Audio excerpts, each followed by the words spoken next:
क्या नाम बताया था? युवराज सिंह राठौर। युवराज।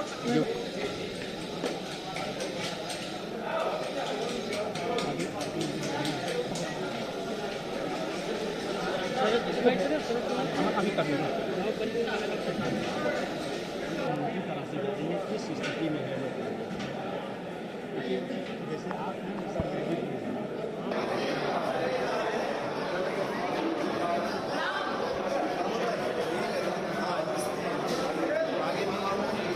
अपने ट्रेडिशनल स्टाइल को स्टडी करते हुए जो अपने टेम्पल आर्किटेक्चर के हिसाब से रंग मंडप है, आगे गुड़ मंडप है, पीछे नित्य मंडप के हिसाब से भगवानों को स्थान देके मूर्तियाकार हो रही हैं। पूरे एनाटॉमी का ध्यान रखना पड़ता है ताकि फिगर का ग्रेस खराब ना हो।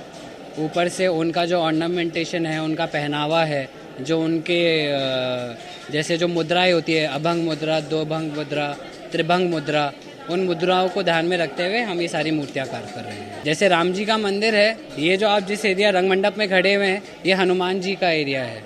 उससे पहले आप जाएंगे वो गणेश जी का एरिया है। तो ऐसे ये जो अभी आप मूर्तियाकार होते हुए देख रहे हैं, ये है नृत्यांगनाएँ जो भगवान के लिए डांस करते थे। जो नृत्यांगनाएँ डांसर्स होते थे, अभी उनके ऊपर काम चल रहा है। एक लंबे कालखंड की जो प्रतीक्षा है, लाखों लोगों ने जिसके लिए आहुति दी थी, वह उसी दिन पूर्ण हुई जिस दिन भगवान श्री रामलला के मंदिर निर्माण का शिलान्यास हुआ माननीय प्रधानमंत्री जी के द्वारा। आज जो है यह गर्भगृह का निर्माण जो है अपनी तीव्रता की ओर है।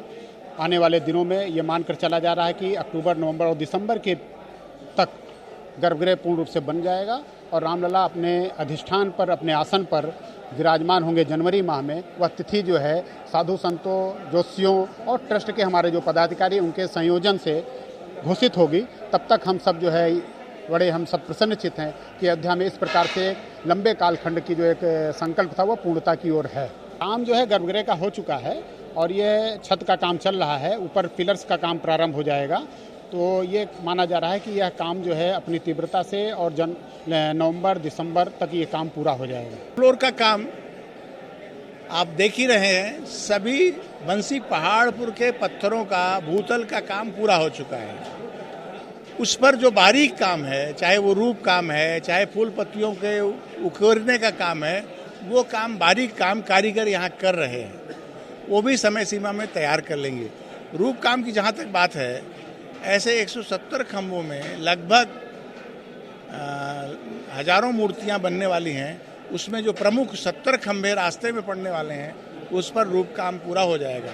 उसके बाद उसके साथ ही साथ जैसे काम पूरा होता जाएगा, फर्श का काम प्रारंभ होगा। हम कह सकते हैं जो सफ़ेद मार्बल की एक कालीन की कलाकारी वाली फर्श बनेगी, वो देखने योग्य होगी। उसका काम भी जल्दी ही प्रारंभ होगा और फर्श के काम के साथ साथ ही इसके इलेक्ट्रिफिकेशन का काम भी होगा। बिजली का एक अद्भुत काम आपको अंदर दिखाई पड़ेगा। रात में जब वो जलेगी तो एक एक कलाकृतियाँ लोग अपनी आंखों से देख सकें, ये व्यवस्था यहाँ की जा रही है जो फिनिशिंग के अंतर्गत आती है। इस पत्थर को सुरक्षित करने के लिए इस पर लैमिनेशन का काम भी होगा। जब ये छत का काम पूरा हो रहा है, अब लैमिनेशन का काम भी प्रारंभ हो जाएगा। दूसरे मंजिल के साथ साथ इस पत्थरों को सुरक्षित रखना है, हजारों वर्ष तक ये सुरक्षित रहें, लोगों की भावनाओं के अनुसार उनको ये दिखता रहे, इसकी भी तैयारी लासन टुकड़ों ने की है। आने वाले समय में दिसंबर तक ये भूतल फिनिश होकर के रामलला को विराजित करने योग्य हो जाएगा, ऐसा हम सबको विश्वास है। मकर संक्रांति 14 जनवरी के बाद प्राण प्रतिष्ठा का कोई तिथि जो शुभ मुहूर्त होगी, उसमें भगवान यहाँ विराजित होंगे और पूरे देश और विदेश के राम भक्त, उनकी जो कल्पना है अद्भुत, अकल्पनीय, अवर्णनीय, इस राम मंदिर की एक एक स्थापत्य कला, कलाकृतियाँ, रूप काम को यहाँ आकर के देख सकेंगे। निश्चित रूप से वो आएंगे और एक विशेष शैली का बना हुआ नागर शैली का मंदिर अपनी आंखों से देख करके आत्मविभोर हो सकेंगे। हाँ, लकड़ी के जो दरवाजे लगने हैं उसका काम भी चल रहा है, वो भी समय पर पूरा होकर के आके लगेगा। अभी तो लग नहीं सकता है, लेकिन उस पर भी जो कलाकारी है, उसके तैयारी का काम है, वो भी तैयार होकर के बन रहा है और निश्चित समय में आकर के लग जाएगा। अनुराधा टिम्बर्स हैदराबाद के हैं, उनके कारीगर यहाँ आकर के वो काम प्रारंभ कर चुके हैं और समय के अंतर्गत सभी दरवाजे तैयार हो जाएंगे और यहाँ आकर के लग जाएंगे। जो मूर्तिकार हैं उनसे बातचीत में जो पता लगता है, हम लोग तो देखने नहीं जाते, लेकिन उनसे बातचीत में जो पता लगता है, उन्होंने कहा जो उन्होंने 4 से 5 महीने का समय दिया था उसमें वो मूर्तियाँ तैयार हो जाएंगी। हर कोई इस बात पर हमको आश्वस्त करना है।